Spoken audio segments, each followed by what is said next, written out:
Isa pang bigating big man magiging local na rin sa Gilas. Retire na si Junmar, tara kwentuhan. May isa pang magandang balita sa Gilas Pilipinas matapos ang pagkumpirma ng FIBA sa apela ni Kentin Milora Brown na maging isang local para sa Gilas, mga idol. Dahil by next year 2026, eligible itong si Angelo Cuame na makonsider bilang local para sa ating bansa kahit isa itong naturalized player. Under the criteria of FIBA, kung naninirahan ang isang foreign player sa isang bansa at doon siya lumaki at nanatili doon ng 10 years, pwede nila itong i-review for local eligibility. Si Cuame, 2016, bago mag 18 years old, nasa Ateneo na yan. And next year, 2026, ika-10 taon niya na, mga idol, sa ating bansa. Pampalakas din ng kaso ang kanyang commitment sa ating national team at yung pagiging residente niya sa Metro Manila.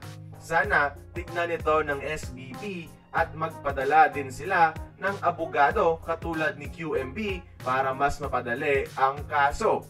Di pa guaranteed dahil dadaan pa ito sa review committee ng FIBA. Pero na-meet naman ni Cuame ang mga requirements. Kaya ipagdasal natin yan, mga idol, sa susunod na taon.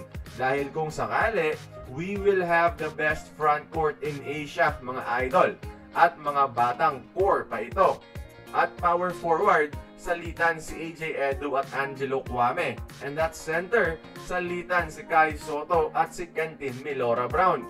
Ang frontcourt na ito, mga idolo, ay may average height na 6'11 and a half, mga idol.